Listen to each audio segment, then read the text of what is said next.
매일 아침 하나님과 함께 누리는 하늘의 양식, 오늘 만나. 여호와께서 모세와 아론에게 말씀하여 이르시되, 내가 네게 기업으로 주는 가나안 땅에 너희가 이를 때에 너희 기업의 땅에서 어떤 집에 나병 색점을 발생하게 하거든 그 집 주인은 제사장에게 가서 말하여 알리기를 무슨 색점이 집에 생겼다 할 것이요, 제사장은 그 색점을 살펴보러 가기 전에 그 집안에 있는 모든 것이 부정을 면하게 하기 위하여 그 집을 비우도록 명령한 후에 들어가서 그 집을 볼지니, 그 색점을 볼 때에 그 집 벽에 푸르거나 붉은 무늬의 색점이 있어 벽보다 우묵하면 제사장은 그 집 문으로 나와 그 집을 이래 동안 폐쇄하였다가 이래 만에 또 가서 살펴볼 것이요, 그 색점이 벽에 퍼졌으면 그는 명령하여 색점 있는 돌을 빼내어 성 밖 부정한 곳에 버리게 하고, 또 집안 사방을 긁게 하고 그 긁은 흙을 성 밖 부정한 곳에 쏟아버리게 할 것이요, 그들은 다른 돌로 그 돌을 대신하며 다른 흙으로 집에 바를지니라. 돌을 빼내며 집을 긁고 고쳐 바른 후에 색점이 집에 재발하면 제사장은 또 가서 살펴볼 것이요, 그 색점이 만일 집에 퍼졌으면 악성 나병인즉 이는 부정하니 그는 그 집을 헐고 돌과 그 제목과 그 집의 모든 흙을 성 밖 부정한 곳으로 내어갈 것이며, 그 집을 폐쇄한 날 동안에 들어가는 자는 저녁까지 부정할 것이요, 그 집에서 자는 자는 그의 옷을 빨 것이요, 그 집에서 먹는 자도 그의 옷을 빨 것이니라. 그 집을 고쳐 바른 후에 제사장이 들어가 살펴보아서 색점이 집에 퍼지지 아니하였으면 이는 색점이 나은 것이니 제사장은 그 집을 정하다 하고, 그는 그 집을 정결하게 하기 위하여 새 2마리와 백향목과 홍색 실과 우슬초를 가져다가 그 새 하나를 흐르는 물 위 질그릇 안에서 잡고 백향목과 우슬초와 홍색 실과 살아있는 새를 가져다가 잡은 새의 피와 흐르는 물을 찍어 그 집에 7번 뿌릴 것이요, 그는 새의 피와 흐르는 물과 살아있는 새와 백향목과 우슬초와 홍색 실로 집을 정결하게 하고, 그 살아있는 새는 성 밖 들에 놓아주고 그 집을 위하여 속죄할 것이라. 그러면 정결하리라. 이는 각종 나병 환부에 대한 규례니 곧 옴과 의복과 가옥의 나병과 돋는 것과 뾰루지와 색점이 어느 때는 부정하고 어느 때는 정함을 가르치는 것이니 나병의 규례가 이러하니라.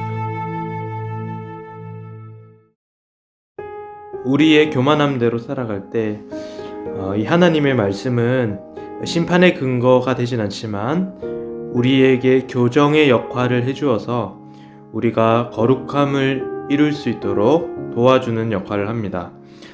마찬가지로 제사장들은 이스라엘 백성들에게 율법을 잘 숙지하여서 정결한 것과 부정한 것 차이를 백성들에게 알려주었고, 백성들은 그 제사장의 지도를 통하여서 온전함을 이루어 갔습니다. 그 중에 나병이라고 표현되어 있는 질병에 대한 이야기가 14장에서 계속해서 이어지고 있습니다. 이 질병은 특정 죄의 결과로 간주되어서 이 병이 걸리는 자들은 이스라엘 사회와 하나님의 성소에서 추방되었습니다. 이러한 모습은 에덴 동산에서 아담과 하와가 죄로 인해 쫓겨난 지점과 같은 맥락을 갖습니다. 아담은 죄로 인하여 더 이상 하나님이 거하시는 에덴에 거주하지 못하게 되었고 에덴으로부터 추방당합니다. 이스라엘 백성들은 죄로 인하여 약속의 땅 가나안에서 쫓겨나게 됩니다.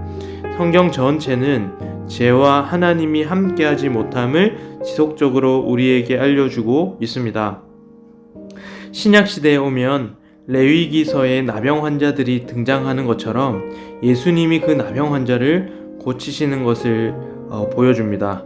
구약시대의 나병 환자는 인간적인 도구를 취하지 않고 하나님이 치료하실 것이라는 소망을 가지고 기다려야 했습니다. 그러나 신약 시대의 예수 그리스도는 친히 그 나병 환자를 찾아가 그들을 고치셨습니다. 예수님은 잃어버린 자를 찾아 구원하시러 오신 분이십니다. 나병 환자뿐 아니라 병든 자, 세리나 창녀 같은 사회 낙오자들을 향하여 찾아가십니다. 예수님이 나병 환자에게 찾아가 그 질병이 떠나갔다는 것은 이제 예수님 안에서 새로운 시대가 도래했다는 것을 우리에게 알려줍니다. 하나님은 이제 유대 공동체가 아니라 새로운 공동체를 세워 민족의 장벽을 폐지하였고, 새로운 시대에는 외적인 질병이 더 이상 문제되지 않습니다. 이제는 질병으로 인해 추방되지 않고 부정한 짐승들에 대한 규례들이나 구시대적인 많은 율법들이 사라지고, 민족 중심의 율법에서 모든 사람들을 향한 새로운 계획들이 펼쳐지게 되었습니다. 그 새로운 계획 가운데 우리가 서 있습니다. 우리에게 더 이상 제사를 드릴 때 어떤 짐승으로 드릴지는 중요하지 않고, 짐승 중에 먹어도 되는 짐승이 있고 먹지 않아도 되는 짐승이 있는 것은 더 이상 중요하지 않게 되었습니다. 우리의 거룩함은 외적인 행동으로 나타나는 것이 아니라 우리의 마음이 중심이기 때문입니다. 외적인 제사의 방법들이 중요한 것이 아니라, 외적인 할례가 중요한 것이 아니라, 외적인 민족의 혈통이 중요한 것이 아니라, 이제 우리에게는 우리의 내면, 우리의 마음이 중요한 시대를 살아가고 있습니다. 이스라엘 백성들은 외적인 형식을 지켜내므로 그들의 신앙을 증명받은 것처럼 보이지만, 실제로 하나님은 그것을 통해 마음을 담아 주님 앞에 나아오라고 하신 것입니다. 우리에게 중요한 것은 우리의 마음을 지켜내는 일입니다. 오늘도 우리의 마음은 나병과 같은 질병들이 들칠 것이고, 부정한 짐승을 먹듯이 악한 마음들이 찾아오게 될 것입니다. 그때마다 성령이 주시는 능력을 가지고 우리 마음의 성전을 잘 지켜내어 거룩한 삶을 살아내는 우리의 삶이 되기를 소망합니다.